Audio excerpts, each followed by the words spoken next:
Hello, you wonderful people, and welcome to another episode of Crime Centric. This being a show, it's about crime dramas that I watch. For today's episode, I'm going to talk about the season finale of The Beast Must Die. A great episode. A lot of really interesting things went down in this episode, so let's break it down. First and foremost, I think this episode does a really good job of being a very nice epilogue. And I guess, technically any season finale is, but it's just, the way, it is just kind of this. It feels more like an epilogue than I feel like most season finales are, because it just feels like, I guess there is build up, but also this is just mainly about the aftermath of everything. Because it's the investigation is still ongoing, but it's just the final pieces coming into play. Like I said, it serves like what a season finale would, but it just feels a little different. It just feels like it's more so about the after effect and just the ripple, Because when Nigel comes to visit Francis, she's like, yeah, I tried to kill him.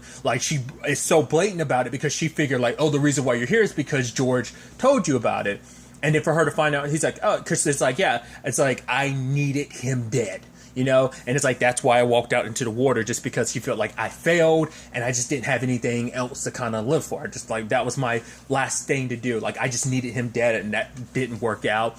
It's why did it's she's he pulled up a picture of Marty. He knew exactly who I was, and for her, it's just my moment had passed. It wasn't a situation of he wasn't close enough or whatever, or was too close for her to be able to do it. So she kind of had to let it go, and that's why she just walked out into the water the way she did. So, but Nigel bringing it up to her, yeah, George is dead, and she's like, oh, and he's like, yeah, oh.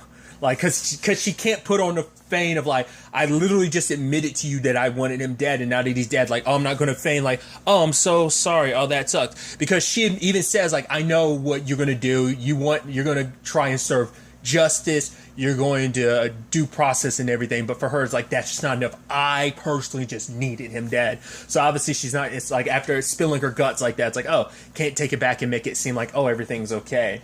Like I said, everyone's dealing with the aftermath of it all. Obviously, Joy, well, we see the way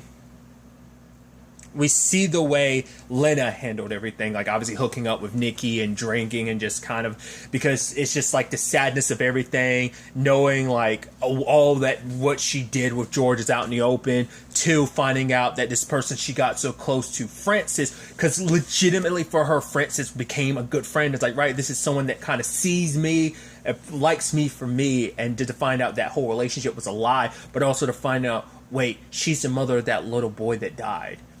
And it seemed like it kept trying to imply, well, was she in the... Because when they do examine the car, Nigel's well, because the guy who examined it was okay, the car, the seat is adjusted for someone that's at least 6 feet tall. But even Nigel was or she could have adjusted it to make it seem that way. But then there is blood on the dashboard, which coincides with what Lena had on her head. So it's yeah, we're going to test the blood. It's most likely going to be her. So Lena was telling the truth. So obviously it seems so it was because I was wondering whether they were going to do a twist with that or not, but I think it's still the thing of, I got in the car, I didn't ask too many questions, I slept with him. I think it's just everything, all of these feelings from beginning to end, just all compounding on Lena being if I had done something then, maybe things would be different. I think for her, it's maybe if I had just actually pushed George to he said it was just nothing, and it's I knew it wasn't, but I wanted to live in ignorance. And I think that's something interesting that her and Violet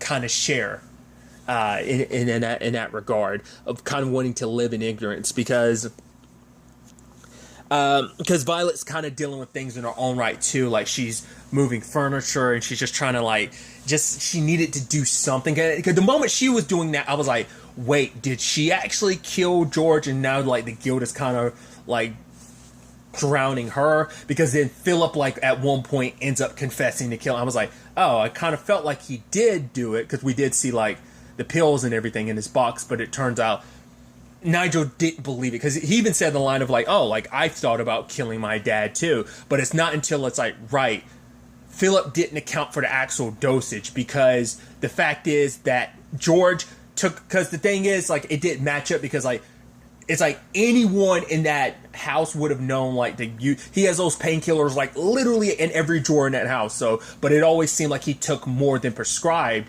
and so Nigel used that information to be oh, the amount you gave him wouldn't have been, and there's just a suggestion that you gave him wouldn't have been enough to kill him, because you didn't actually know how much was needed to kill him, because you also don't know the fact is that he did go above what his prescription was telling him, like, oh, you're supposed to take only a certain amount. He always went a little above anyway. So that's where Philip's story kind of fell apart, and it's like, why'd you do it? He's like, because that way you wouldn't believe my aunt Joy about what she had to say about my mom.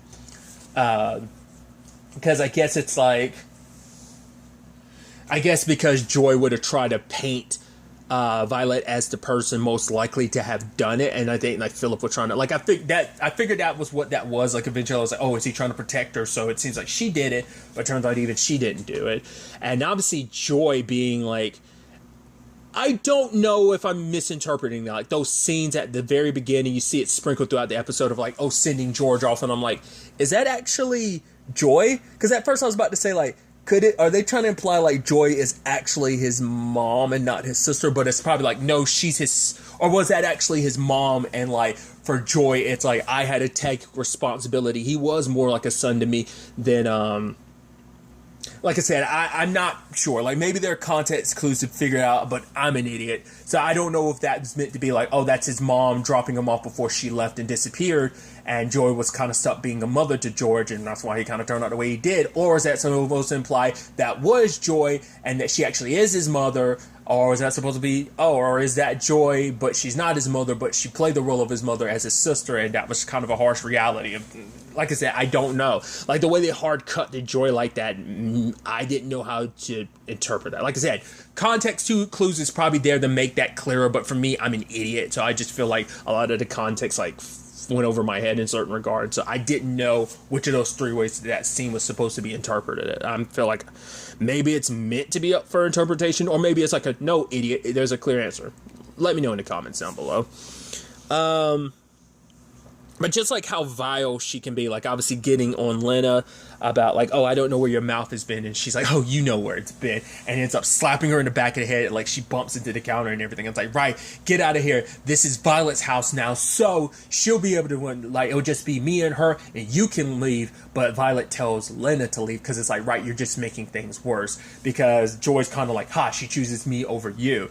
Like, because I have more reason to stay here because George was my brother. Like, he was, and even later on, Nigel's questioning her about the stuff because it's like, right, George called you like sometime after he hit Marty, like you knew about it the entire time. And she's like, you're asking the wrong questions. Like, what happened to my brother? I love that that's what she's more focused on, because it's like, right, your personal tragedy takes precedence over anyone else's. It's like, your brother killed a little kid, but it's like, no, that's beside the point. It's like, because she started kind of grandstanding a little bit, being like, oh, like my brother, like, it's like basically saying like, oh, essentially she was basically being like, oh, my brother's villainized because the way the world is now, like a rich white man. Like, she didn't say that, but it was kind of, it sounds like she was heavily indicating, like, it's just like, right, my brother's kind of rich and powerful, so of course, like, he can't be seen as the victim in this regard. It's like, it's just Francis, but it's like, she lost her son, but it's like, in her mind, it's like, but what about what I lost? I mean, to be fair, it looked like you didn't always get along with your brother, but maybe, like, that scene is supposed to show, like, why there is some level of resentment, like, why Joy, like, was always the way she was towards him. Like, maybe that's what that's supposed to kind of imply, and give you a little bit more understanding maybe of why Joy is the way she is, and why, like, once again, she's just tearing people apart because Frances wanted to come back over to get some of her stuff, where she was like, oh yeah, the laptop, and the Vincent was like, oh, like, we'll get it back to you because that's the only picture she has left of Marty. So but it's like, yeah, get as much you need, and we could just send someone to get the rest. And then she runs into Joy, who's like basically saying like, oh, you're hollow, you have nothing left, or whatever, like you're barely even a person. I'm like, Jesus, Joy, like, could you be a more terrible human being? Yes, berate the mother who lost her child, but it's like, you just came here, like, you did all this, like, you unearthed, she unearthed the lies that your family was hiding, that you were hiding, because apparently it seems like you were in the know about it, but it's like, right, I'm gonna look after what's mine and who's mine, like, so, like, my family comes first, I'm gonna look after them, I'm gonna care about them, oh, some poor kid died, who cares? Like, it's such a, like, rich, entitled, like, and yeah, I think like it's like her entitlement, That not just the entitlement of her, but like even George had that stance of like, yeah, if I'm meant to get away with it, maybe it wasn't that big of a deal to begin with. If I'm able to get away with it so easily, it's just like that entitlement is, I guess you could borderline it almost like an affluenza type of thing. I don't know if it would technically fall into that quote unquote category, but still. But obviously Nigel trying to be there for her and for Frances. Because she ends up talking about it, that everywhere she looks, everything she sees Marty, but like, she ends up talking about it later on that basically she lives in two worlds. One world where her son is still around, and then in your world where he's gone. And she's like, which world made you decide to try and kill George? And she's like, I don't know.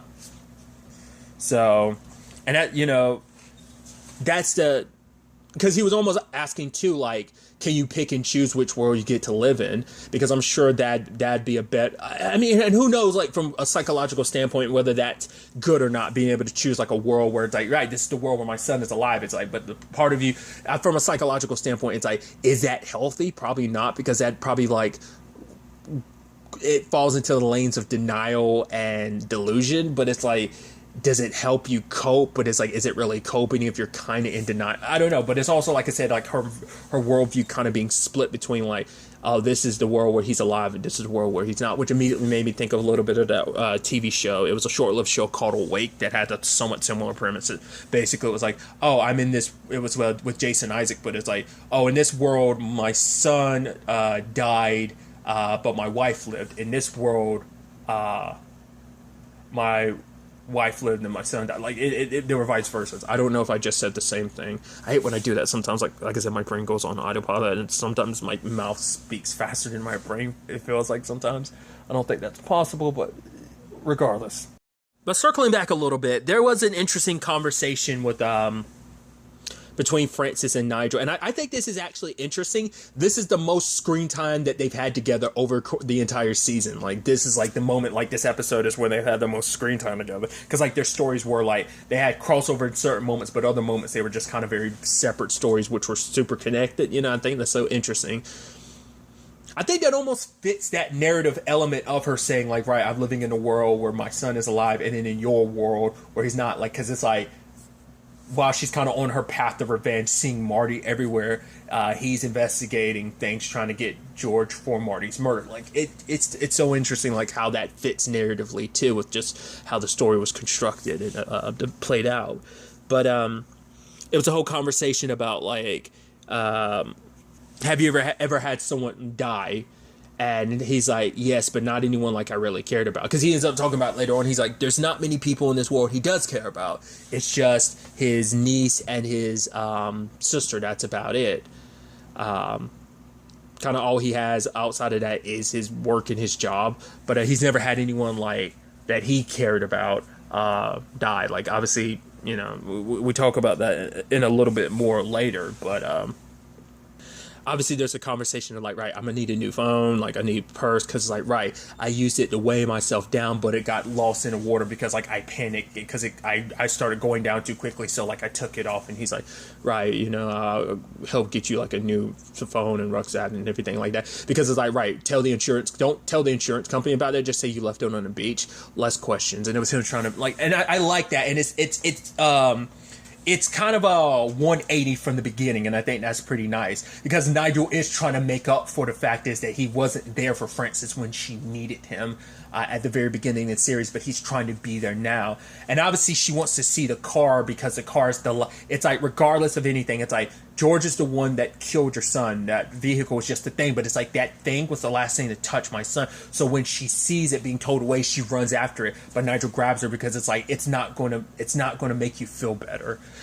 George being dead didn't make her feel better. It's just like, right. I think the aftermath of being like, right, I killed him, and it's like, I don't feel any different. It doesn't bring Marty back. I have kind of used and thrown this family into turmoil. Who cares about Joy? But Violet, Philip, as well as Violet and Philip and Lena, like, these are the people I've used and I've thrown their life into chaos because my life was in chaos and upside down because of what I lost. So it's almost like dragging that entire family through what she was kind of feeling at the time. I think it's a kind of an interesting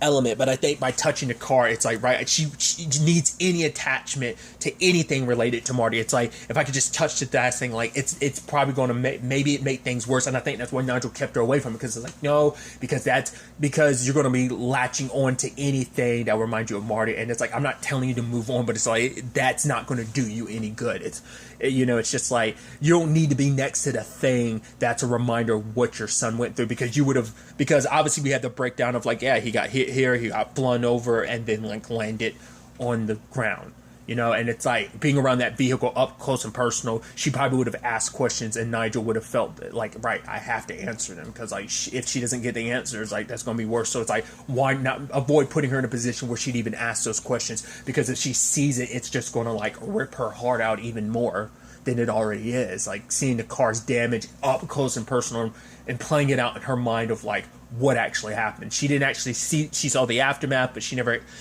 like, she kind of run it through her mind a little bit, but I think being in front of the car would have made it even more real, and she would have visualized it. And I think Nigel was trying to protect her from that aspect of things, so, but there was this really interesting moment, where when Frances was there picking up her stuff, Violet kind of hid, and I was like, what's she doing there? Like, at first I didn't realize it until like Frances was there, and I was like, oh, that's what she's doing. And Joy even comes in and be like, almost like, oh, you're so pathetic for the fact is that you try to, like, you can't even confront the woman. And even Joy getting on her later on, it's like, why are you moving all this stuff? It's like, it's just stuff. It's furniture. It's like, yeah, but the fact is, like, this home is going to have to be taken care of. Someone's going to have to run the business. She's like, I would. It's like, no. Ever since Philip was born, my brother asked me to kind of step in until you were better. And it's like, you will never be ready. Like, you can't learn, yada, yada, yada. Once again, just berating her, saying like, you'll never be ready. Like, I'm just going to be stuck kind of running things. Like, I'm the only one that can keep our family legacy going. Like, I'll keep George's legacy alive. You just do whatever. But eventually she kicks Joy out because Joy was saying like, oh, like, Philip's being dropped off by the police. She's like, see what I mean? Like, you can't raise that child on your own. But it's like, right, leave, because I think you'll be happier and we'll be happier, because obviously you don't like being around us. The fact of the matter is, this place is a constant reminder of your brother, just like everything was kind of a constant reminder for Frances. But it's like, you will be happier this way. And later on, like, Lena kind of comes in and kind of apologizes, but Violet said something I thought was really fascinating, where she was talking about the fact is that she's like, rather than kind of confronting things, I've always kind of hid. Like, when it came to you and George, I hid. She's like, if I had confronted him sooner, if I had confronted you sooner, like, who knows how this all would happen. She's like, if I knew about Frances's son, she's like, I think I would have hid then. She's like, I would like to have not hid. Like, I feel like I would like to have been able to, like, face it. But she's like, if presented, she doesn't know if she would have hid. She feels like she would have, but she would hoped that she wouldn't hide from it. That she would have, been able to be strong and brave to be like, no.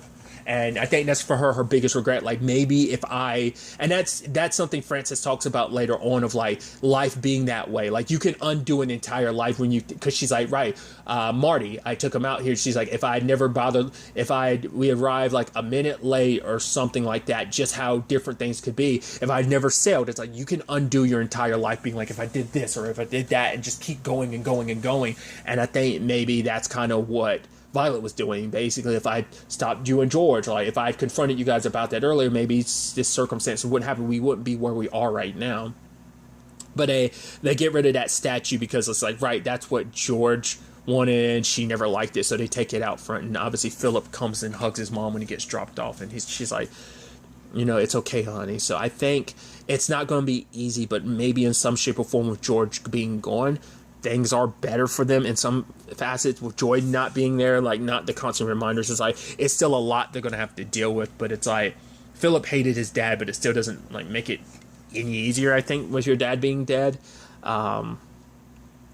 They've all got to come to terms with all that. But it's like, Lena and Violet were kind of separated because of the whole George thing, like, you know, her sleeping with him. But I would think like they've kind of like fixed their relationship to some extent. So like it's this complicated thing where like there is trauma and complications associated with it, but you can see some silver linings of where it seems like this family has found a way to kind of move forward. Other than that, there is the fact is that Nigel's visiting, you know, Frances later on, and he's on the boat with her, and I was like, is she gonna try and kill him? I was kind of getting nervous, but I was like, right, he's not in a position to be killed or whatever. And then, you know, they're having a conversation where it's like he reveals the fact is that it's like, right, because she's like, I can't see Marty anywhere. That was her biggest thing. Like, even going back home, she was like tearing up because it's like, I can't see him anywhere like I used to. And it's like, she's like, yeah, maybe he's staying away from me. And he's like, because of what you've done. And I'm like, whoa. And it shifts to, it's like, yeah, because I was about to say, like, she was unconscious when George died. But even like Philip has set it up to be like, yeah, like, no, I didn't kill him. I killed him. I poisoned him like the day before, and it finally kicked in with like the pills and stuff. It turns out I was suspicious of the drinks at the time, but I didn't think much of it. I was such an idiot. I didn't think much of it, but it's like, I was like, did she like poison that? Or like, it's like she did do something to like the alcohol that she was serving him, and she drunk. He's like, yeah, like I checked your blood work. Like the only way you can make sure that he drunk it is if you drunk it yourself. And it's like, at first it's like, was that always the plan? And she's like, honestly, my initial plan was to do what I said. I was going to like make him drown until you confronted me. And that's when I had to change tactics. I was like, so was she even really going to, well, cause she was going to just straight up kill him. But the moment, Nigel found out about her being on the island and everything, it would have made her immediate suspect. So she was going to make it seem like it was an accident. Like, oh, he was too like high on pills, ended up accidentally something happened on a boat, and he went off. Like, that's why she had to shift things. Obviously, she wasn't expecting George to figure out who she was, but it's interesting. And obviously, it's like, because earlier Nigel had talked about the fact is that he actually, when he first talked to her, like he talked about the fact is he thought like she had all the answers, and she's like, why did you think I had all the answers? And he was like, someone got shot in front of me. He's like, well, someone you cared about? He's like, no, but it mattered to someone that could be important to me. And she was basically saying that, because for him, it's like a thing of like caring about people isn't a skill he's acquired, which she's like, it's not something you can learn. It's like going through life, like not only caring about yourself, like that's kind of a sad, empty life. Not, you know, being so scared to latch onto someone because you can lose him. She's like, the fact of the matter is, I'm grateful for what I've had because I've known true love. And the moment she was close to him, I was like, is she going to try and kill him? Like, I was like, is it because he figured her out and she's trying to get away with it? And she pushed him overboard. I was like, yo! But I mean, he's got the little life jacket thing on, and she's like, I think she was screaming out, swim. Or either she was saying swim or live. I couldn't quite tell. Because basically, like, right, live your life. Don't, like, kind of, like, hold on to that solitude. And at first I was like, is she pushing him out of water because they're so far at water, it's going to take him a while to get back to shore, and she'll have time to escape. But it does seem like escaping was her option. Because, like, then we car cut to him in therapy. His therapist's like, you don't have to say anything. He's like, I've taken 3 months off. He's like, really? He's like, now I'm thinking I should have asked for 6. And then we see Frances out in the middle of the water. I'm like, is this what she was planning? She wasn't planning on running away. Is she planning on... And I was like, is she... And like everything that he's feeling right now, like, oh, not being able to sleep, he's just feeling so tired, and wanting to sleep and just feeling so tired all the time. His therapist was like, it sounds like you're grieving, and he kind of bursts into tears. And then we see at the end, like, Frances, like, underneath the water, and the last shot of it is her reaching her hand out, and it seems like it's Marty's hand. I'm like, I think she killed herself, like, because like tried to kill herself before was like her just trying to get rid of the evidence of like what was in her purse. Like, but she needed to come up with an excuse and stuff like that to give herself an alibi, because she thought killing him would make her feel better, but it didn't make anything better. Like, now she can't even see Marty, so now she was like, maybe I've lost him forever. But there was a whole conversation of, because that was something that Joy was saying, like, oh, the dead are dead, like, it's like, I hope my brother comes back to haunt you, but he won't, because the dead are dead. But they aren't, because obviously Marty's there, which I think is kind of like, I don't know. Like, I think there's some, I don't know.